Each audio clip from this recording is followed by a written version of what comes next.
السلام عليكم حبايبي، أحلى متابعين وكل الهلا ومرحبا بكم بقناتي، قناة مطبخ جوجو المتميز. اليوم إن شاء الله تعرفون أنتو أني محتواي الطبخ وأحب أطبخ وأموت على الطبخ، بس اليوم قلت شوية بما أنه قرب رمضان خلي نسوي لنا روتين تنظيف حتى نشجع بعض على تنظيفات رمضان، لأن كلش أنا أحب تنظيفات رمضان وأحب الروتينات اللي تصير قبل رمضان. فيخلي نبدأ ونقول بسم الله. وأول ما بديت قمت من النوم سويت الريوق لعيلتي، وبعدين قمت عزلت القناصير، رتبت الملابس كلها، وقمت قلت خلي أشوف ايش راح أسوي غدوية. فمن أني ورايحة للمطبخ رجلي قال لي، رجلي يعني زوجي قال لي ايش راح نتسوق رمضان، خلي نقوم نتسوق قبل لا يقرب رمضان وانشغل وما أقدر أطلعك. يعني تعرفون أني لازم أروح أتسوق معاه، يعني ما أحب يروح يتسوق بوحده، خصوصا إذا مسواق يعني عميق، مو مثل مثلا مسواق الثلاجة يعني هاي اليومين ثلاثة وكل يومين ثلاثة هو يتسوق.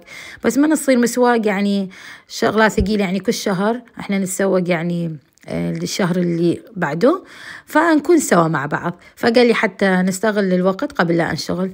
أنا قلت له خلي انتظر، خلي أروح أشوف إيش عندي إيش ما عندي. ففتحت الثلاجة دحقت مسواق يوميا راد لي، وما أعرف إيش يراد لي مسواق لرمضان، لأن أنا كل مرة الصراحة أروح أتسوق شغلات اللي ما أحتاجها واللي أحتاجها أنسى أجيبها. فقلت هالمرة لا، لازم شو أسوي أنظف قبل لا أروح أتسوق. يعني هسه راح تشوفون الثلاجة فارغة، وراح تشوفون إن شاء الله فيديو ثاني أعزل الكاونتر المونة وشغلات اللي عندي، أشوف إيش عندي إيش ما عندي، وبعدين أروح أتسوق. فلا تقولوا لي ليش ماكو فلان شي وليش هيجي فارغة وليش هيجي، يعني هذه تنظيفات قبل المسواق. فحتى أعرف اللي أحتاجه وأسجله بورقة وأروح أتسوق على مثل ما يقول عيني تكون بصيرة على الشغلات اللي أريدها. بس والله بنات مثل ما تشوفون، ففتحت الثلاجة دحقتي رادي مسواق يومي، قلت له أجل المسواق رمضان اليوم، خلينا المسواق اليومي يسوق لنا، وخليني أني أنظف الثلاجة براحتي، ما زال فارغة، ما زال ما بيها مسواق ثقيل، فخليني أنظفها وأسوي لها تنظيف عميق قبل رمضان. ولو أني بنات ما أخلي الثلاجة كلش تتوسخ، يعني أحب دائما أشوف منظر الثلاجة نظيف، تنطيني راحة نفسية مو طبيعية. الثلاجة وداخل القناصير وداخل الكاونترات من أفتحهم أشوفهم نظاف، بمعنى أني حياتي كله نظيف والله صدقوني بنات هذا أهم شيء عندي، يعني ما يهمني زي ما يقول التنظيف اليومي السطحي، أحب التنظيف العميق، أحبه كلش، يعطيني راحة نفسية. أكيد كلكم مثلي، يعني ما أعتقد أكو مرة ما تحب التنظيف. بس والله بناتين غسلت كل محتويات الثلاجة، يعني طلعت المصارين مثل ما نقول إحنا ونظفته وغسلته بشوية زاهي شوية قاصر، خليت مع الزاهي يعني بالكاسة مع التنظيفات. بس والله بنات التنظيف كلش حلو، خصوصا قبل رمضان. انتم هم مثلي تحبون رمضان، أنا أعشق رمضان، صدقوني رمضان أحلى شهر بالحياة، يعني إيش كده أقول لكم، شهر رمضان أحبه، يعني يكون قليل بحق الوصف.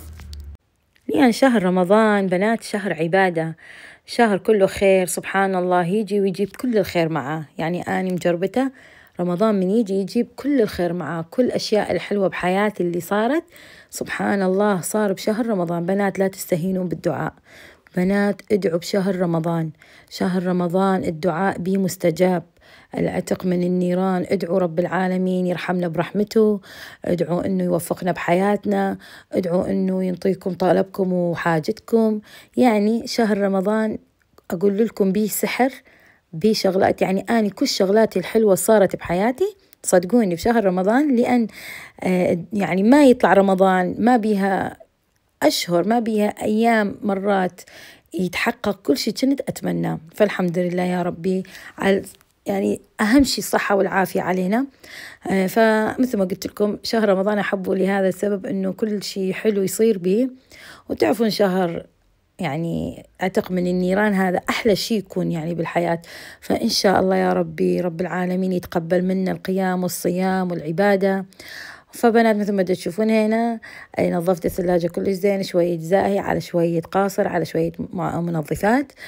صار عندي الثلاجة تلقلق، تعرفون من الصفارات تصير بظهر الثلاجة، لأن ما يجمد ويرجع يذوب وشغلات بالثلاجة، فهي اللي يصير بها شوية وسخ، يعني لا صدقون الثلاجة تظل نظيفة طول السنة، فلازم دائما ننظفها. بس أنا ما أخلي يصل مرحلة إنه يصير مثلا أصفر وما ما يروح، لا، دائما يعني إيدي عليه مثل ما قلت لكم بداية الفيديو. فوالله بنات يعني نظفوا دائما تنظيف عميق، راح تحسون براحة نفسية صدقوني.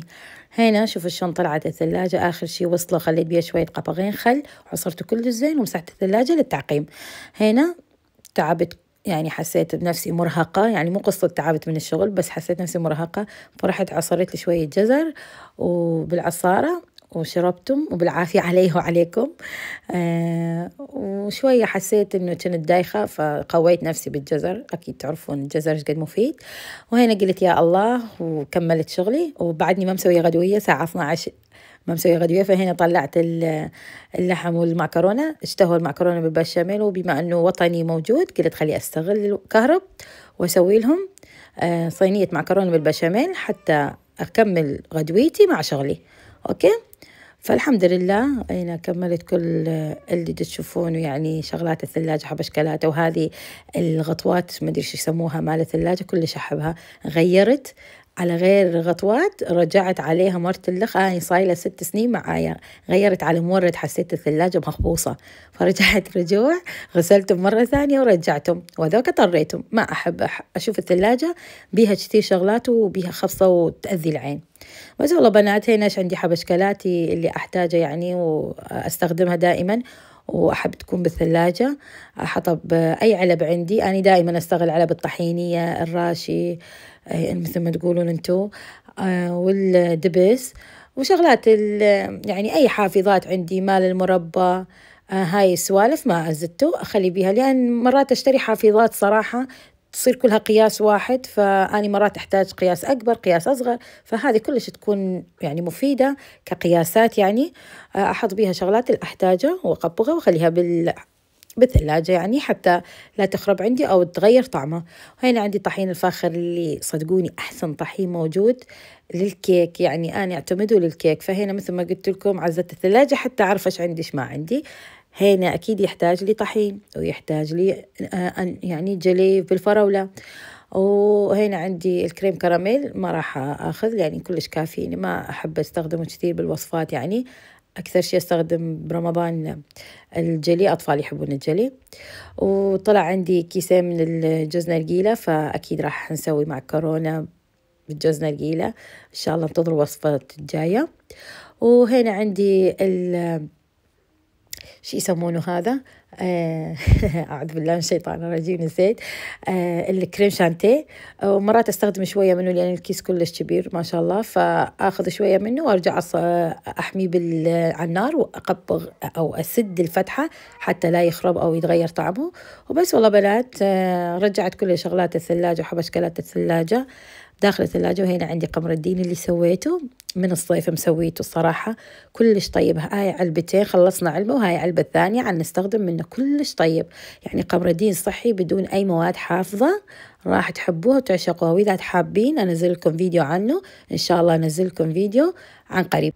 وهنا كان عندي تقريبا ربع قالب باقي من الكيك الجلي، أنا كلش أحب كيك الجلي وأطفالي يحبوه حتى زوجي، بس أسويها مثل الكيكة البركانية، يعني ما أسويها هيك يعني تصير قالب، لا لا، نحب من نقصه ينزل هيك الفراولة مع الجلي ينزل هالشكل ذايب، ما نحب الجلي يكون كلش يابس. فاخترعت هذا الاختراع كلهم حبوه قالوا لي دائما اعتمديها، فدائما أسوي لهم هي، وما شاء الله تخلص بساعة، يعني ما ضل عندي يوم الثاني ما شاء الله يخلصوا.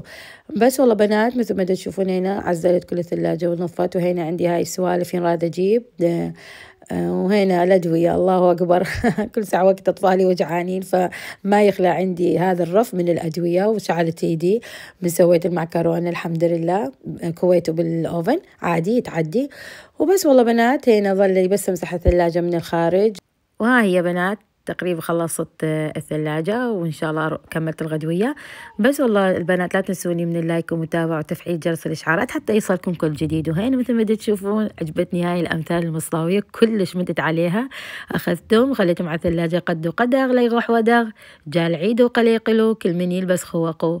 وهذه دفتر الملاحظات، حبيت أخليها مثلا أنسى شيء أكتب بيها. بس والله بنات أحبكم وأشوفكم فيديو جديد، ويلا مع السلامة، باي باي.